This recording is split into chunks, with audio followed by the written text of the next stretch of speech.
Well, the new year is starting off like, yeah, you see it. The snow is here. Welcome to commUNITY 2024.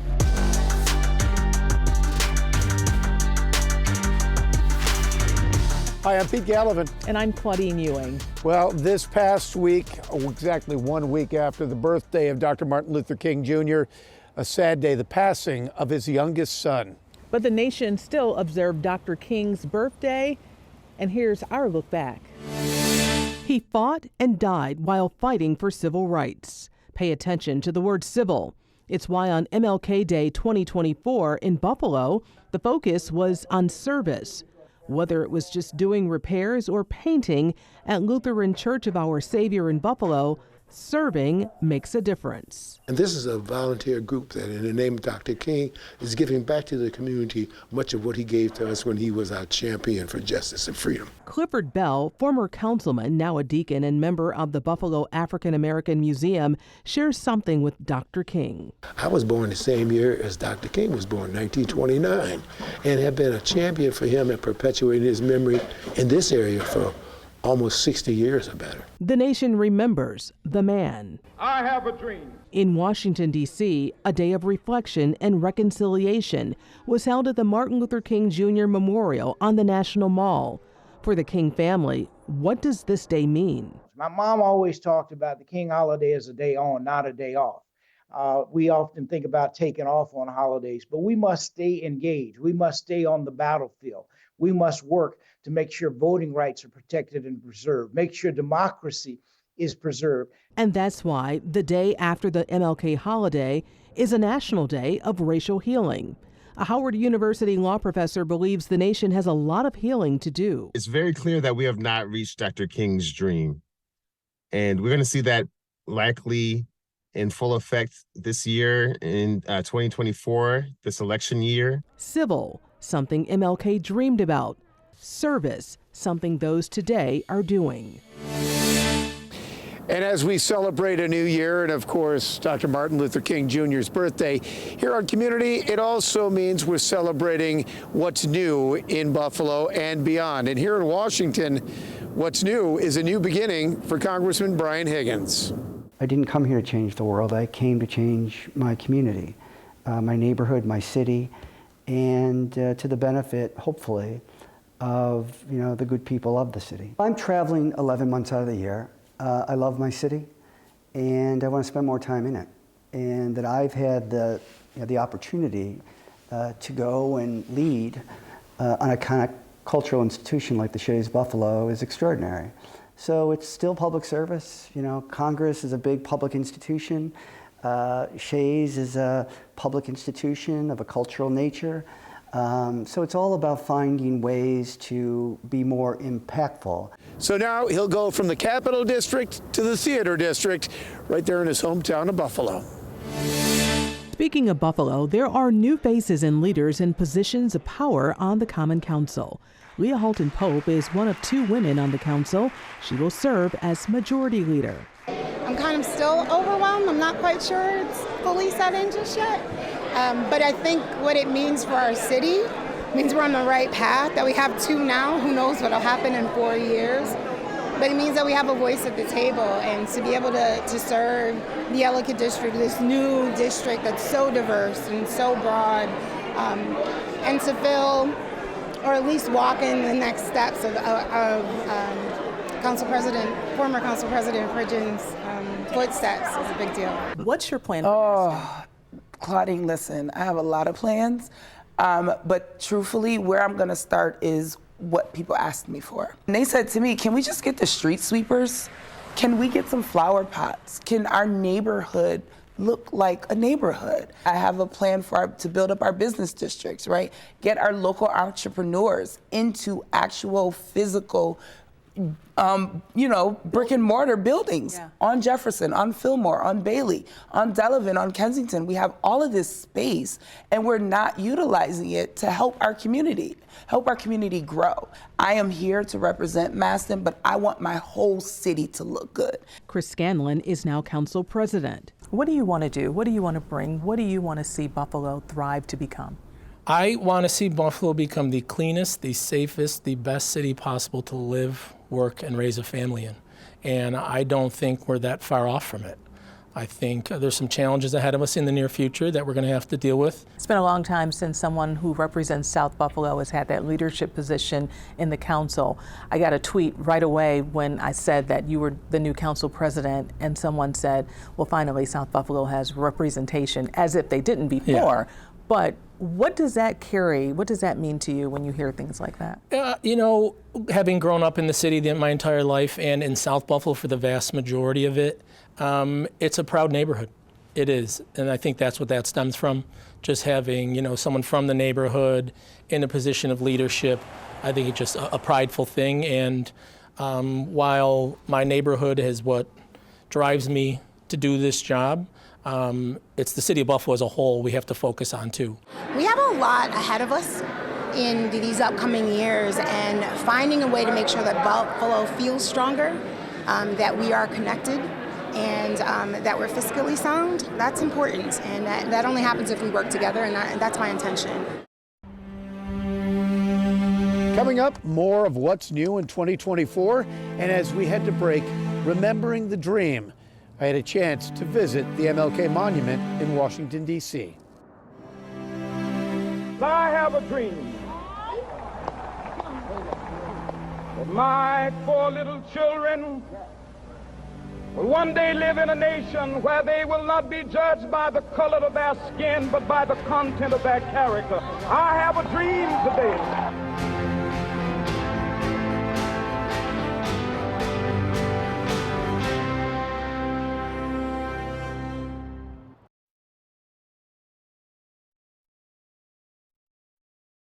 Welcome back. Well, you know, here on Community, we like to celebrate Western New York for sure, but we also like to delve into the issues that are affecting the community. One of those issues is reparations. In fact, Governor Hochul has established legislation for a committee to look at reparations and slavery in New York State. What is hard to embrace is the fact that our state also flourished from that slavery. It's not a beautiful story, but indeed it is the truth. New York has long been the center of American commerce, Wall Street, banking, shipping, insurance, the economic engines of our entire country. And they thrived because they could trade in commodities that were produced by slaves. And there was a slave market. Yes, here in New York, there was a slave market where people bought and sold other human beings with callous disregard. And it happened right on Wall Street. And let's be clear about what reparations means. It doesn't mean fixing the past, undoing what happened. We can't do that. No one can. But it does mean more than giving people a simple apology 150 years later. This bill makes it possible to have a conversation, a reasoned debate about what we want the future to look like. I want to give credit to this governor for having the audacity and courage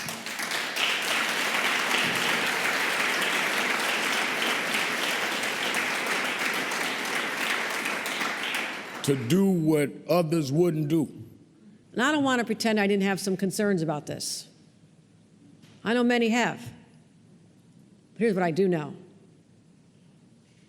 Anyone thinks that racism and hatred toward blacks no longer exists, tell that to the families of the 10 victims in the grocery store in Tops at the massacre in Buffalo. It took a courageous young white woman from Western New York to say, I'm going to do what all the urban men before me wouldn't do. Now, if this committee can present a viable path forward to helping the descendants of New York slaves and addressing the harms and disparities that exist in education, that exist in housing, that exist in health care, that exist in the environment, that, my friends, will lift all of us up. It'll strengthen our economy. This is not just about who we're going to write a check to and what the amount is. It begins the conversation of one recognizing the issues that affected black people and descendants of slaves in this state. And indeed, our own founding fathers came here for freedom and opportunities. But therein lies the difference. The slaves, people who are enslaved, didn't come here willingly to pursue a dream, but they came in bondage to live a nightmare. And we have to ask, do those of us whose family came here to pursue a dream not have a role to play in ending that nightmare? This is a shining example of what takes place when community, government, civil society, when people work together to make things better. And I think this has a bright beacon and future for New York State. The West Side Bazaar may be known for its food from around the world, but the Small Business Incubator is also home to several other types of businesses, including mental health services. With the mission of serving the community specific to the West Side is really important to us. Licensed mental health counselors Elizabeth Byrne and Danielle Prester worked together before and wanted to open their own private practice. It's been really fulfilling. It's what I wanted to do. And I'm very grateful that I'm able to do it. So it's just been a really wonderful experience. They both live on the West Side, and when the new West Side Bazaar location announced it had office space, it was the perfect match. It's accessible by public transportation. We offer telehealth and in-person visits, so I think that's also a little less intimidating and also inclusive for everyone. They say people have responded really well to the new space and are excited to have access to mental health services they might not have used before. Typical session is really just getting to know the person, me explaining what I do and what I can offer and kind of how I conduct things, and then just getting to know them and getting to know each other. So just building that relationship. Elizabeth and Danielle have already helped a lot of people. Language barriers, understanding even like the systems and services that we have here. So like sometimes those can lead to anxiety, depression, other kind of barriers as well. And just sometimes too being physically away from family and the experience that they might have had before coming here. I think people just need support. Life is really stressful right now, and I think they just need that support and need that person to talk to.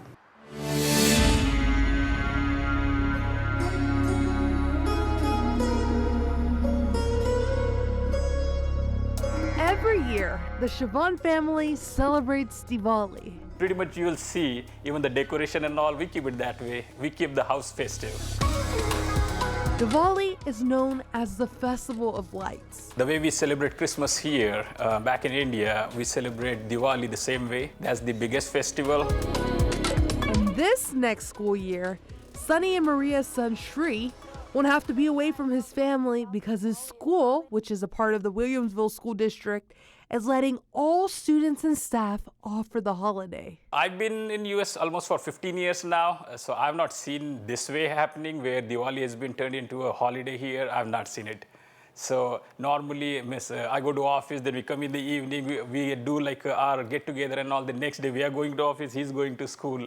The Williamsville superintendent doesn't want his students to decide anymore. I'm proud. I'm really proud that we're able to look at our calendar with a DEI lens, right, with a diverse lens, making sure that we're honoring all of our students and families, letting them know that they're seen. Both in the classroom and outside of it. Shri will show you the diya. So these are clay lamps. So we will have these all around the home and outside, and we give them to friends and neighbors as small gifts. In this household, both Diwali and Christmas are celebrated. For Shri to feel comfortable being who he is, and there's so many kids who are growing up with different cultural, racial backgrounds, religious backgrounds, and I'm a huge advocate of inclusivity and making sure that we have representation at home, whether it be the books I choose, the toys we have, and showing, people, just as our family, we look different, showing that and that we all can love each other. It's really important to me. Families like the Siobhan family will now be able to celebrate on Diwali and find that inner light within themselves. I'm the owner of this truck. The truck's called Mafia on the Move. I was born in Blaisdell, New York. Raised out in Attica, New York. Right now I currently live in Las Vegas, Nevada, but I'm moving back to Buffalo. because it's such a great city. I go coast to coast all the time. If I'm not at the game, I'm finding a Bill's Backer Bar. It's a mobile mafia man cave. It's got a hot tub in it, fireplace, mirrored ceilings, satellite TV. It's got a lot of little details in there. First truck ever built. The whole interior is made with buffalo leather. All the handles on the cabinets have buffalo. And of course we got our sign, Josh Allen. Go Josh. All the buttons here are buffalo nickels. Our Bill's cutlery. We are the team. We are America's team. Coming up next on Community, we'll introduce you to the new president at Buff State University.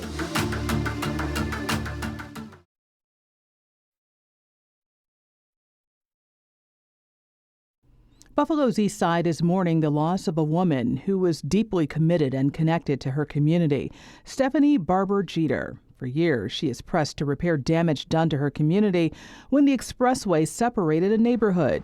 She chaired the Restore Our Community Coalition. She was instrumental in developing a plan for a tunnel from Dodge to Sydney Streets with trees and green space on top. Condolences poured in from the mayor of Buffalo to legislators in Albany.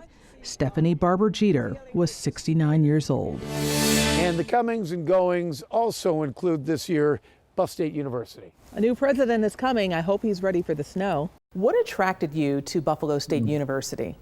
I'm attracted to opportunities to do something that matters. Even the role I'm in now had that flavor.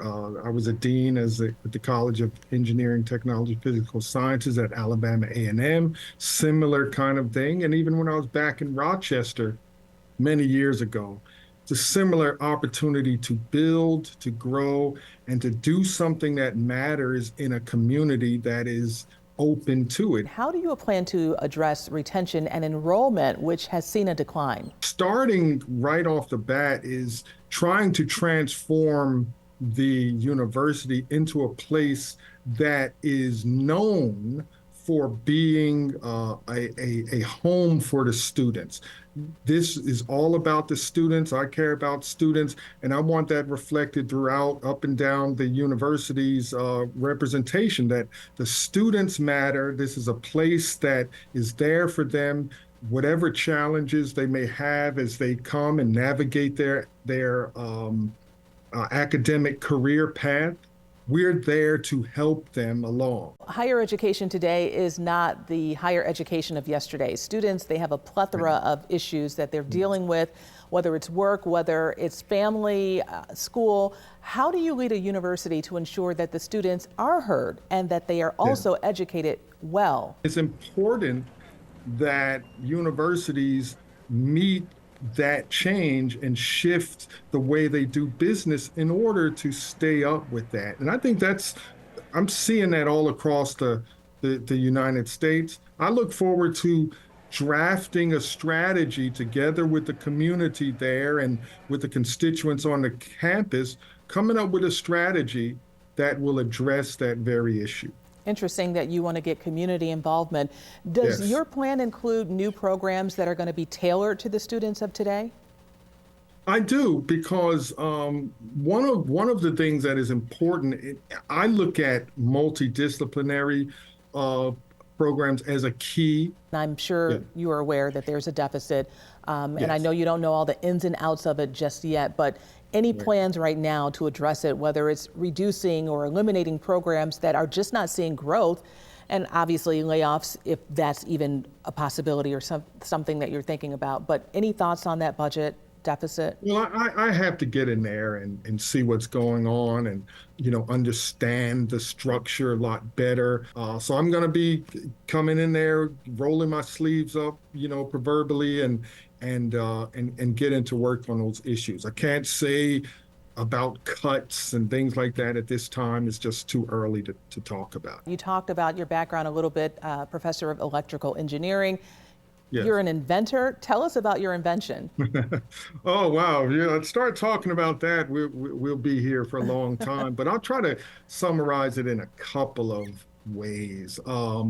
First of all, developed a technology in additive manufacturing, and now we have a 3D printer that can actually print electronic devices, and we're about to get that out into the market. I've been working with people in the United Negro College Fund to launch a design competition based upon that, and hopefully, and keep our fingers crossed, might be able to, get Buff State plugged into this as well. I'm a big Star Trek fan. You could probably see on the poster back there some of my people who recognize that, and I keep a Starship Enterprise nearby just as an inspiration. But I was drawn to things like Star Trek, but particularly Star Trek, because of the picture it paints of the future. A future where different people are working together to do these amazing things and to overcome challenges, take advantage of opportunities, sail the stars, and do amazing things together. So one technology that I'm actually working on, and it's been funded by the National Science Foundation, is to try to develop warp drive technology. Now, I know it sounds far out there, but we have a process that we've looked at that may have potential, and we've been funded to chase it. What's your leadership style going to be like when you come to Buffalo State University? Well, I believe in a collaborative one, and I've learned that over the years. So collaborating, communicating, and building consensus, that will be the style that I take on, with a little bit of hint of patience thrown in there too. Finally, Dr. Glenn, you're a singer, songwriter, and a Grammy nominee. Will we see you singing on campus somewhere along Elmwood Avenue? And tell us about that Grammy nomination. Well, if they will have me, of course. I mean, I love to sing. I grew up singing. That's kind of where it all started. And so I've written a lot of songs, and then went and recorded them. Created the first album, is called The Praise Project, First Fruits. It's out there, you can still find it. I look forward to meeting people, getting involved in organizations, doing things, not only on the campus, but out within the greater Buffalo region. This song goes out to our firstborn son, our miracle son, Jalen Caleb McWilson. A moving song written and performed by local singer Marsha McWilson. This month will mark 1 year since her son was shot to death in Niagara Falls. My son was shot and killed right in front of our house, right in front of the front door. And nearly a year later, she's coping. I keep going because if I stop, I will probably realize what happened. Music is part of her healing. Your name, Jalen, would be among the millions who got shot. Her 24-year-old son, Jalen, was a musician in Niagara Falls. Police charged a 19-year-old with murder within 24 hours of the killing. He's a 19-year-old kid with a semi-automatic gun, which is not his fault. That is society's fault. Because how can you allow a kid to get their hands on that type of a weapon? The song was written by McWilson and produced by her youngest son, who also sings. It rearranged our world. Oh, nothing will be the same. Only The song also has another special dedication. And I also dedicate this song to the Buffalo 10. All those people did was go to the supermarket. And to just be gone in a minute, in a second, it just came to my mind. Now you got me singing the Gone Away Blues. Gone away blues, yeah. Gone away. Nothing like the blues. Thank you so much for joining us on commUNITY. And we'll see you next month when we celebrate Black History Month.